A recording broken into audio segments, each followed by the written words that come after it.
Missy Shepherd. You say hi. Hi.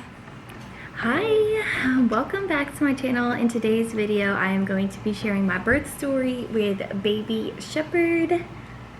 This is my second baby boy, if y'all are new here. He is about 6 weeks old now, so I'm finally gonna sit down and film the birth story. I did do a labor and delivery vlog of his birth, but I felt like it didn't cover all the details, so I wanted to go into all the details and share it with y'all. I cannot believe how fast the time is going by. It's crazy. So anyway, in this video, I'm gonna go over my birth story and then just like the transition of having 2 under 2, a little bit about postpartum and my recovery and all of that, and then I'll just fill in all the details there. So if you like this video and you enjoyed it, please be sure to give it a thumbs up and subscribe down below. I would love to have you here, and we will go ahead and jump into the birth story. Okay, so I'll go ahead and start with my 37-week checkup. I went into my weekly appointment and I was already like 2, almost 3 centimeters dilated. And it hadn't changed much from like the week before. I stayed at around 2 like for a couple weeks there. So anyways, 38 weeks on the dot. I started that afternoon, like evening, started feeling kind of like uncomfortable, and I was like, I think that I'm starting to have contractions, which I had had, you know, a lot, so it wasn't anything new. Felt just about the same. And I think that evening, by the time Zach got home, I was like, I think I'm having contractions. I really don't feel well. You know, something's definitely up. And so we were just hanging out at home. I think we had eaten some dinner, and my brother was over here. It was kind of a crazy situation. One of my family members, close family members, had to go to the hospital, and my mom ended up having to go with them. And so Zach, on his way home from work, went and picked up my brother, and so it was kind of like a lot happening. And so anyway, we ate dinner and we were hanging out with my brother, and I'm just kind of swaying, sorry, he's about to go to sleep, I think. We were hanging out with my brother, and I started to feel so bad that I was like, I can't even focus on this conversation because I was just like hurting, and I couldn't tell like exactly when the contractions were starting and stopping. I was just like super crampy all over. So I ended up going to the back, to my back room, and just like showering and starting to wind down, just try to relax a little bit to really focus and see like what was happening. So we got Henry to sleep. My sister came and picked up my brother, and we were just getting ready for bed, not really thinking much of it, but I was still kind of like, still not really feeling any better. So we went to sleep, or we tried to go to sleep around like 10. Zach probably went to sleep a little bit before that. He didn't really think much of it because like all these symptoms that I was having like already, kind of like every day a little bit of something. And so he went to bed thinking like, I gotta get up early and go to work tomorrow. So he went to sleep not really thinking much of it.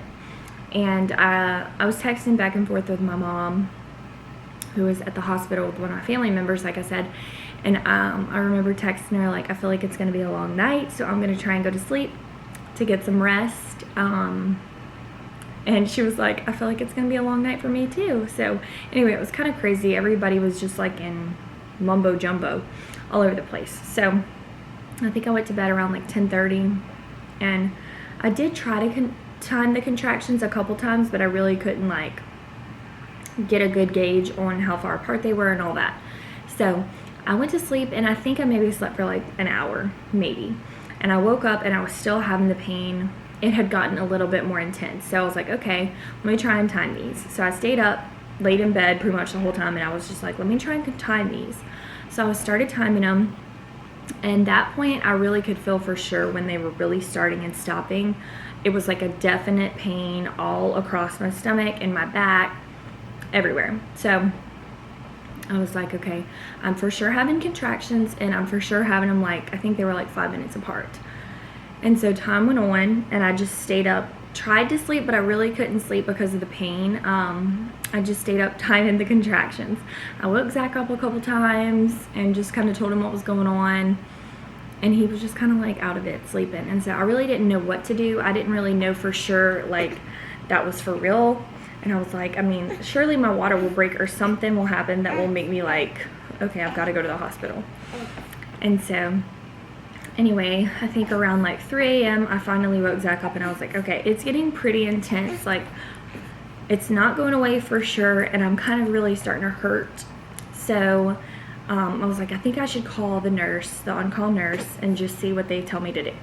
So I went and called them, and the nurse told me, you know, if you're really in pain and you're having contractions every 5 minutes apart, go ahead and come in and we'll check, you know, to see. Because if you're in pain, it probably is for sure labor. I was like, okay. So I went and told Zach what the nurse told me, and he's like, okay, what do you want to do? Meanwhile, it's literally storming outside. Like, we were under tornado watch, all kind of stuff. It was like terrible weather. And so I was like, I really don't want to leave in this weather right now. I didn't really want to leave without like seeing Henry and telling him bye and all of that. I don't know. It was kind of like mixed emotions. But then finally I was like, okay, I'm for sure in labor. I didn't know how far I could be dilated, but my water still hadn't broke or anything like that. But I was really starting to hurt. And every contraction, I was able to just like breathe through it and all that. Well, I told Zach, like, let's just try and sleep for maybe an hour or so. We'll get up a little before 5, and I'll shower and finish packing my bag and all that. I had my bag packed, but it was like just throw in last minute things. So anyway, I tried to go back to sleep, and I couldn't sleep because I was hurting so bad. So I got up, showered, and just kind of got ready, got dressed, finished packing my bag and all of that. So we had to line up childcare. Zach ended up calling his mom, and my mother-in-law came over to stay with Henry because we weren't gonna wake him up or anything. It was way too early. So anyways, she came to be with Henry. We loaded up the car and we left. And I remember telling Zach, like, right as we were getting in the car, I was like, I am like not for sure that this is real labor, but if it's not, I don't know what is, because this hurts. This hurts pretty bad. And I was like at the point that I didn't even want to breathe through the contractions anymore. I was just like ready to scream. So anyway, we alerted our family, telling them we were going to the hospital about like 6 a.m. We were on our way, and finally got to the hospital, went into like the assessment place where they check you and all that. And I mean, I could hardly walk into the assessment center. I had to stop every time I was having a contraction and just like sit there and like really focus on breathing through it and getting through it. And so as I was going in, they had to screen me for COVID and all of that. So I had to wear a mask upon entering the building. Zach dropped me off and he went and parked the car. They did allow him to come in there with me. And so he came in, he had to wear a mask as well. So I went in, they started doing like vitals and stuff. They got me into a little room and the nurse checked, and I was 5.5, like 6 centimeters dilated. She was like, "Are you in pain?" I was just like, yeah, I'm in pain. Like, I was at the point that I was like so tired from not sleeping. I had contracted all night long, labored all on my own. And so I was just like, yeah, I'm in pain. And then I started freaking out. I'm like, oh my gosh, I'm already 6 centimeters dilated. Like, I was scared that I was going to progress so fast that I wouldn't be able to get that epidural, because I think they cut you off at some point whenever you can get the epidural. So anyways, they called the on-call doctor and they got me a room and got me all checked in. And that was a pretty quick process. They got me in the room pretty fast. And I'll back up and say a couple things.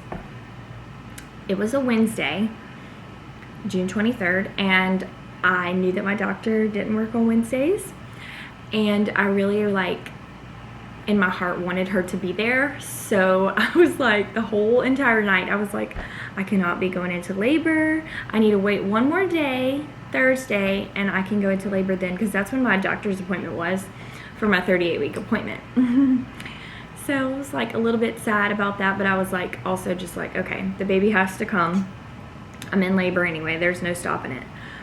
So anyways, that was pretty crazy. And also just, I'll kind of like go over like delivering during the coronavirus and all that. Okay, so I got into the room and they immediately started to try to get the IV started on me. I was GBS positive. I was also GBS positive with my first Henry, so I knew that I had to do antibiotics throughout my labor and delivery and all that. So the nurse started getting me hooked up with the IV for the antibiotics and fluids. And I don't know what the deal was, but I had so many issues with the IV. They could not get a vein. Every time they stuck me, a vein blew. They stuck me like 7 times. I had bruises like all over me. So anyway, once we got my IV started, that was good. And I'm like not afraid of needles or anything. Needles don't bother me, but it was hurting so bad because they were like digging and rolling trying to get a vein. And the nurse had to call several different nurses and like people from the anesthesiology to come in there and try and get it. And she kept telling people on the phone, she was like, she's already at a 6 and she needs epidural quick. And so I was like, oh my gosh, she's like kind of freaking out for me. So then I kind of got a little nervous about that, but it ended up working out fine. Once we got the IV going, they were in there pretty quickly after to give me the epidural. So I think that was like around 9:30 that I got the epidural. And I felt so much better after that. I was able to relax and just like sit and lay in bed. I think I was like 7.5 centimeters or so whenever I got the epidural. Something like that. I can't remember exactly. But after I got the epidural, I was able to relax, like I said. And the nurse would come and check me like every 30 minutes to an hour or so, I think. And she was amazing. My labor and delivery nurse, both times I've delivered, have been like hands down amazing. I've loved them. So anyway, she came in and checked me, and she was like, you're so close, but I think since your water hasn't broken, that it's like hindering you from progressing faster. Because last time with Henry, once I got that epidural, he was born like an hour or 2 later. It like actually sped my labor up, but I was induced last time, so anyway, totally different story. But she was like, let's call the doctor and see if we can get your water broke. So the on-call doctor was supposed to come in and break my water, and he was like in his clinic, so they said like maybe around lunchtime he would be coming. So we just sat there and waited. Found out though that my doctor was going to be able to come and she was going to be able to deliver, so I was so excited and so relieved of that. And just like, okay, everything's good now, the baby can come whenever. So we sat there and I just labored for a while, hung out. I mean, there wasn't much to do because we couldn't have visitors. And anytime that the nurses came in the room, nurses or staff or whoever came in there, we had to wear our mask. I will say that my labor and delivery nurse was pretty chill about it. She was like, it's okay, you don't have to put it on like every single time, because it was a lot to try to remember to put that on. And then like, especially when I was having the contractions before the epidural, it was like, whew, it was a lot. But I did it and it was all good. And then I'll also throw in there, I was supposed to get tested for COVID like at my appointment that week, so at my 38-week appointment, which was actually on that Thursday. And then I ended up not having to get tested because I went into labor. So that kind of worked out, and I looked out because I was like praying that I didn't have to get tested. I just didn't want to have to do all that, but I was like, I mean, obviously I'll do it if I have to. It just was like another thing to have to do. Anyways, so we waited for the doctor to come, and finally, I think at like 1 o'clock, my doctor ended up coming in, and she was able to come and break my water, and I was like 8 or 9 centimeters dilated. I think that's what it was. And so after they broke my water, I just laid there on my side with the peanut ball, which is supposed to help you dilate, and they were like, okay, we'll give it like 30 minutes and then we'll be back in here to check, and the baby should be coming like right then. And so we were like so excited, so many emotions. We also didn't know the gender of this baby, so we were like super anxious to meet the baby and know the gender, obviously. So anyways, I laid there for about 30 minutes with the peanut ball, and I started to feel the contractions again. Immediately I kind of started to panic. I was like, oh no, like the familiar pain of the contractions came back, and it was like way more intense this time. Obviously the contractions get worse as you're like about to deliver. And so I called my nurse in there. I was like, I'm starting to feel it again.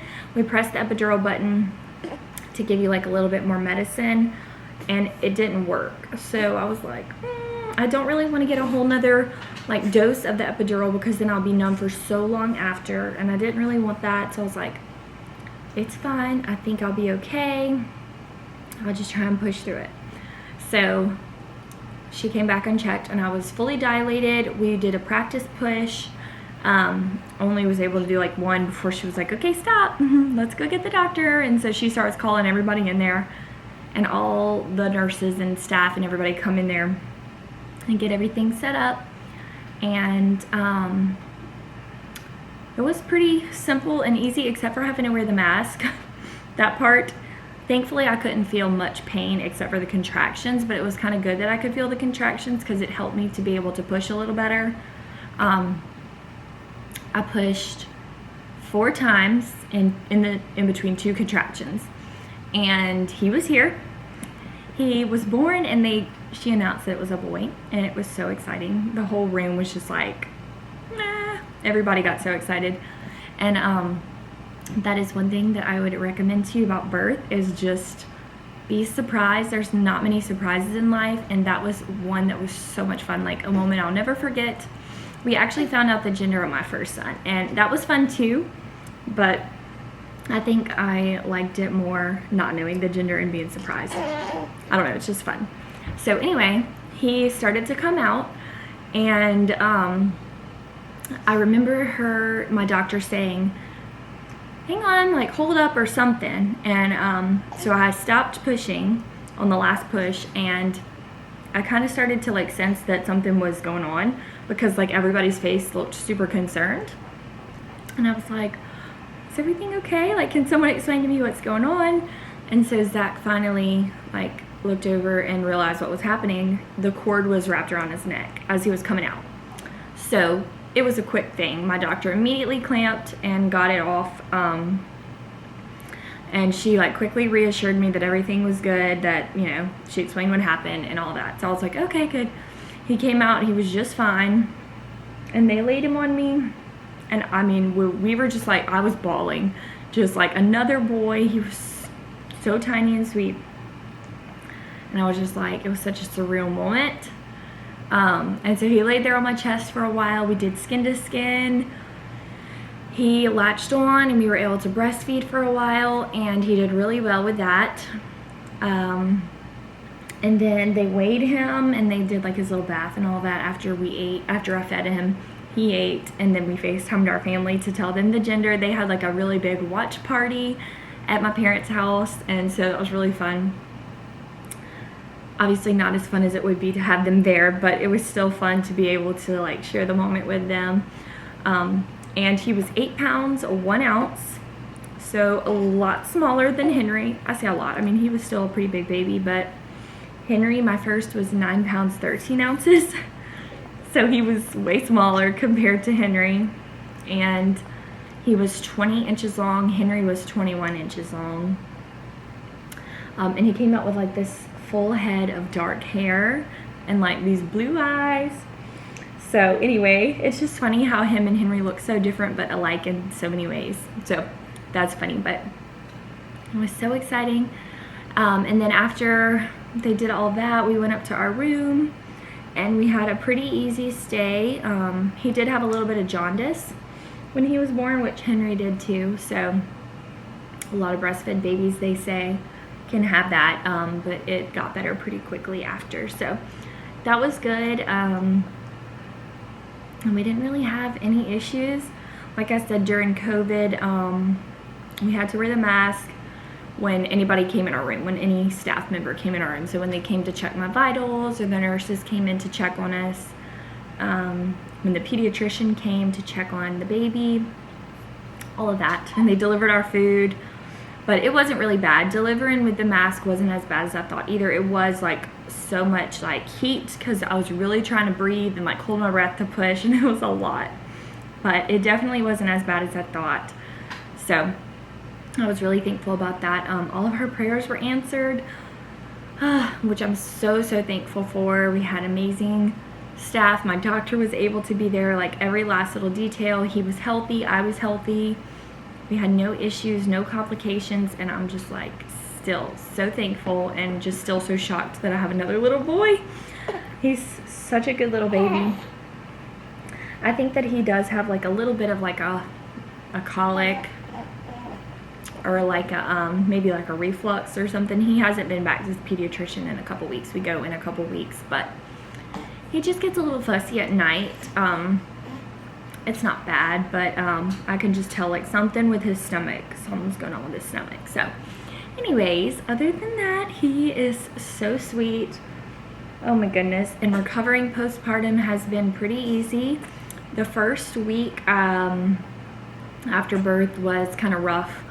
I wasn't able to lift Henry a whole lot, just real sore and all that. Breastfeeding was kind of painful at first, just trying to figure out the latch and just being like blistered and all that. So once we got a little groove though, that was much better, and pumping and all of that. So he's been doing great breastfeeding, and Henry is doing good. We're all adjusting to being a family of 4. It's definitely much different, but Henry is doing good. Like he's kind of starting to take a little interest in Shepherd. He at first didn't really have anything to do with him, and then he started to notice him, and then he was a little bit jealous of him. So it's like all the emotions, but overall we're doing really well. And it's just like such a crazy time, totally different experience from my first to him, just the whole birth with COVID and all of that, but definitely still a good experience, and I'm so thankful for this little guy. Yeah. And I'm thankful for my awesome husband, who was so good at coaching me through labor. All of the nurses were laughing. If y'all don't know, Zach was a coach. All the nurses were laughing, and my doctor was like, he's such a good coach. Like, he was really like helping me breathe through everything, where to focus my mind, and like that was all I could ask for. So it was overall a really great experience. I love that part of pregnancy and meeting your baby. It's like my favorite part. It's so exciting, and I just love every single bit of it. So anyways, that's it for our birth story. I have some other fun videos that I'm going to do with him. I'm thinking I'm going to do like a newborn night routine and some day in the life with 202, because our days have been a little crazy, but we're all surviving.